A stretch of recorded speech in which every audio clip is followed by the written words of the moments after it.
419, you're live with Freedom, not Freedom Friday, Freedom Tuesday. What's your name? What's your comment? What's going on, Uptown? This is Big Rush that be in the chat. Yes, sir. What's on your mind today, my friend Johnson? Man, you know what? I'm gonna be real with you. The first thing I thought about when I saw that Kamala Harris was picked, I got upset with Bernie Sanders all over again. And I know, I know you can't make Bernie be something that he's not. But man, if he had just a little bite in him, we wouldn't have to deal with this mess. I'm just here to tell those Biden, Harris voters in the DNC, look, I'm not voting. I'm not voting for the Democrats or the Republicans in this election. And be upset at yourselves by people like me sitting at home, because you can't keep putting these terrible candidates up there and just thinking that we are just going to show up and vote. So now the campaign is going to be, from this point forward, they already got black money. They already have, they're going to be pandering to black men and young voters. And when we don't show up, don't be mad if Trump gets back in and saying, well, you know, this Democrat is showing up. No, you need to start promoting better candidates. And I'm done voting for bad candidates. I'm just not to vote blue, no matter who. Biden, honestly, with me, I can never get over the fact of how he has done black people his entire political career. I can't get past it. And for me to go out there and cast a vote for him, no matter who his VP was, because right at the time of the ticket, who would have, if you thought a progressive was going to be his vice president, shame on you for being so naive. That it wouldn't make sense. So, but him being at the top of the ticket was enough for me to say, hey, I'm not voting that off. I can't co-sign his record by putting my vote out there. And as far as Kamala Harris goes, her record, the only reason it's not as bad as Biden is because Biden's been in politics a lot longer than her. I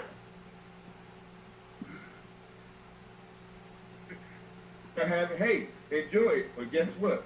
A lot of you're going to have to depend on these old folks for right vote and all black women to carry this man over the threshold, because if you think black men are going to come out because you put Kamala Harris on the ticket, knowing what her history is with locking black men up, and then you're going to turn, and then fight top of the ticket with his horrible record of locking black men up, come on. You just asking black men to stay at home. And you're asking young people to stay at home because no, there is not one good policy that you can point to and say, Joe Biden's going to be good on that. I don't care about this, I don't care about the Supreme Court. Look, and yeah, it sounds good, but guess what? No matter who was going to get in office, there was not going to be a Supreme Court justice to come on that was going to help black people. So at the end of the day, look, I'm voting black. At the end of the day, I'm voting black. And I'm not co-signing Joe Biden with that terrible ass record. I can't do it. I'm not promoting Kamala Harris. Hey, if they win, oh well. You know, they get in, nothing's going to change anyway, either way. So if they get in, fine. But it won't be because of votes for people like me. I can't do it all. I can't get out there. I can't get out there and promote this mess. So I'll sit back.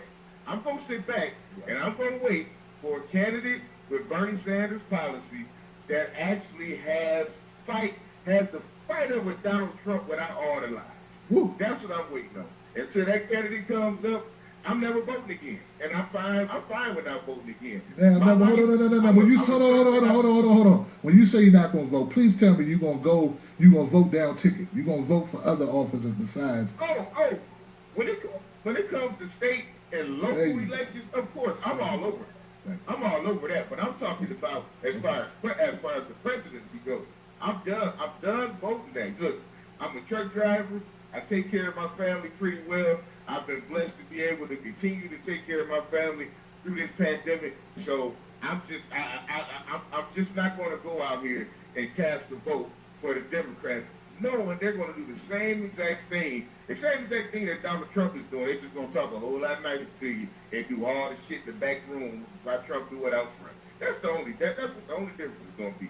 So I'm fine never voting again for the presidency until I see a candidate that I just described. My brother, man, look, I want to thank you for your You know. honesty, for calling up, man, and just calling it out. And I respect the hell out of it. What I do not do here is vote shame. You want people to feel better about candidates? Run better candidates. Don't want to run on your record? Should have made a better record. That's the point. That's how we roll here. We don't defend that. So, my brother, I appreciate you calling up, Johnson, and your Wolfpack member. Thank you for representing. That's a response to that call you'll never hear on MSNBC. Hell, if this was MSNBC or CNN, they would have cut him off. There would have been a technical difficulty. There would have been a drop call. There would have been, and they would have, he never would have got that out. This is why you need to become a member of the Wolfpack, because we can have people call up and contrary to popular opinion. I'm an independent, right? I'm an independent voter. And that's where I stand. So, but thank you, my friend. Thank you. 252, you're live. What's your name? What's your comment? Hey, this is Kara from Fayetteville. How y'all doing? How you doing? What's up, Kara? I just want to shout out to that black trucker that called in because he gets it. I really, that's the whole point of me calling is because of my fear of the loss of black men from the voting cycle. That is my biggest fear. Because when Obama got in and then absolutely didn't do anything for black people, what happened in 2016? We lost black men. We lost black men not only to Republican voting, but to non-voting. That is my biggest concern of this whole identity politics bullshit that they're doing. Kamala Harris is black now, but previously she never claimed to even be black. You know what I'm saying? That's the thing that really makes me angry about her and this metamorphosis that she has done.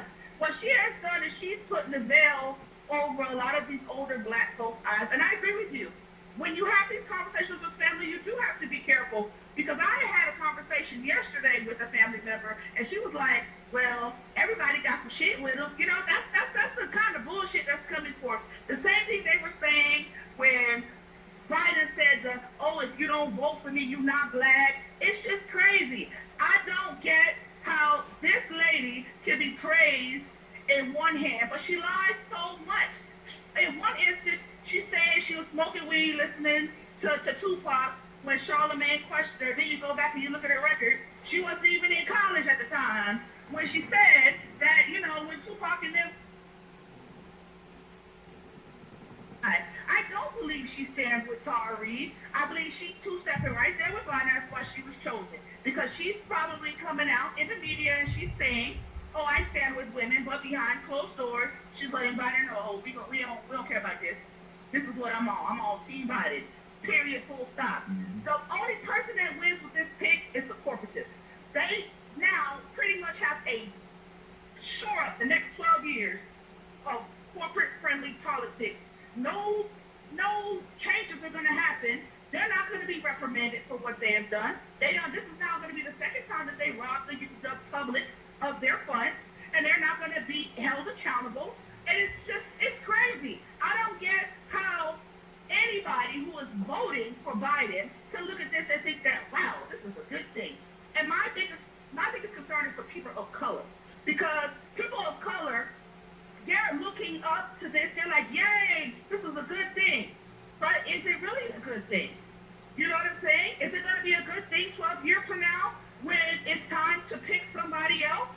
And all of a sudden, this rhetoric is used by a more far-right candidate than Donald Trump against people of color running for the highest offices in the land because they're just doing the same thing as these other people. So, you're going to depress black men from voting, or you're going to continue to see a rush of black men going to the Republican Party, or number two, you're going to see another far-right candidate using this as a reason to outcast people of color. It's going to be bad. And I don't think that Kamala Harris is the person to bridge that gap. I don't think Kamala Harris is going to do anything but make the problem worse. And I think that in everything that she has done for people of color, this cannot be looked at as a win. This is just the furthest thing from a win, and that's my concern. As a person of color, as a black person, I want my people to finally see something positive. You know what I'm saying? And when I say positively, I mean policy-wise. Kamala Harris just a few weeks ago voted against cutting the military budget, but yet all of these other quote-unquote progressive policies she wants to vote for because she knows they're not going to pass. Yep. But on the policies where Republicans actually step over and vote with Democrats on, that's the ones, her and the Cory Bookers of the world, that's the ones that they vote against. And that's the thing that really makes me angry, because this person is now being looked at as a black woman, and the things that she does over the course of the next 4 to 8 to 12 years are going to be put on black people for generations. True.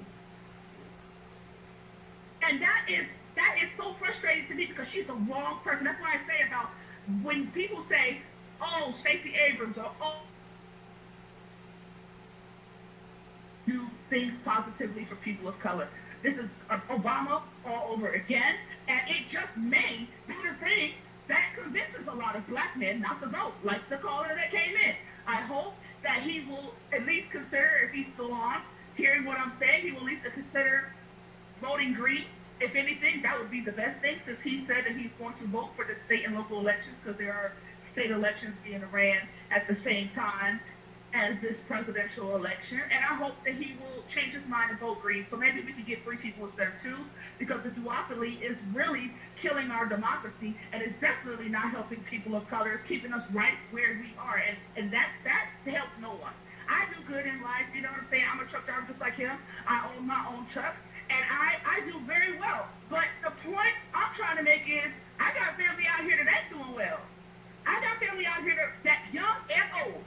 Social Security on one end, not getting enough benefits to take care of business on the other. I got people that lost their jobs who, this is the first week they ain't getting no unemployment of the extra $600, and they don't know what they're going to do going forward. They saved some money, but going forward, what do they do? And they're not alone.